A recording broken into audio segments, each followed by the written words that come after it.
ఈ సమాజమే బాగుపడుతుంది. శివశంకర్కున్న లక్షణాలు ఏమిటంటే కష్టపడతాడు, కష్టపడే వాళ్ళకి అవకాశం ఇస్తాడు, సేవా తత్పరుల్ని సన్మానిస్తాడు, ఇంకా ఇంకా ఇంకా మంచి కార్యక్రమాలు చేయడానికి భగవంతుడు అతనికి ఎన్నో మార్గాలు ఇచ్చాడు. అతనికి ఇచ్చిన మార్గాలను ఎక్కడ తూచా తప్పకుండా ఆయన ఆ విధంగా నెరవేర్చుకుంటూ పోతున్నాడు. మీరు కూడా నేననేది ఏంటంటే పూర్వ విద్యార్థులు యాక్చువల్గా ఎంతమంది ఉన్నత స్థాయి స్థితిలో ఉన్నారో వాళ్ళందరి పేర్లు మాస్టర్లు అడిగి కలెక్ట్ చేసుకుని వారి దారిలో మీరు నడిచి వారి చేత మీరు సహకారం పొందాలనేది నా ఆశ. ఎందుకంటే ఒక మంచి వృద్ధిలో ఉన్న వ్యక్తి చేత అతనితో సహకారం కనుక పొందితే మీరు మీ భవిష్యత్తుకి బాగు చేసుకుంటారు, ఇతరుల భవిష్యత్తు బాగు చేస్తారు, తల్లిదండ్రుల ఆశ కూడా నెరవేరుతారు. అందువల్ల మీరు ఇలాంటి అవకాశాలని మీరు ఎలాగైనా లీడర్షిప్ టైప్లో ఏమండి పూర్వ విద్యార్థుల సమావేశాలు మీరు పెడుతున్నారు.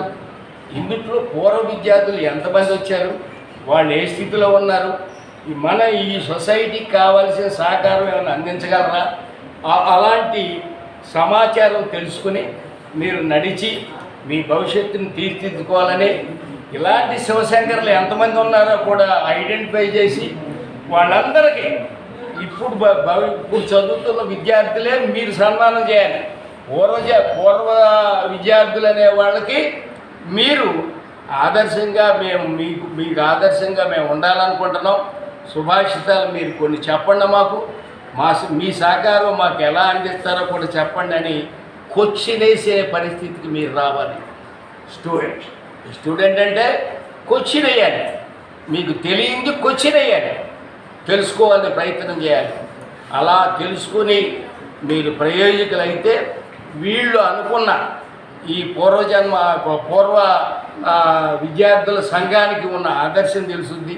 అలాంటి శివశంకర్లు ఎంతోమంది తయారు కావాలని ఆశిస్తూ భగవంతుడు పూర్వ విద్యార్థుల్ని మామూలుగా కాకుండా ఆశీర్వదించి నిండుగా నూరేళ్ళు బ్రతికి ఈ స్కూల్లో చదువుకున్న విద్యార్థులందరికీ సహకారం అందించాలని, తద్వారా ఈ సొసైటీకి భారతదేశానికి మేలు కలగజేయాలని కోరుతూ ఈ అవకాశం ఇచ్చిన శివశంకర్ జన్మదినోత్సవానికి అతన్ని ఆశీర్వదిస్తూ, ఎందుకంటే మా అల్లుడే ఆయన, అల్లుడికి తగ్గట్టుగా జీడీలు కొనుక్కొద్దాం అనుకున్నా, కానీ అది ఉన్నాయి తీసుకుంటే మరి పిల్లాడు కదా ఏం తింటాడో తినడో మళ్ళీ అందరూ అంటారని అవి కాకుండా ఆయనకు ఒక దృశ్యాలు ఒకటి ఏదో నాకు తగ్గట్టుగా సన్మానానికి సంబంధించిన కార్యక్రమానికి సంబంధించిన ఒకటి తెచ్చాను.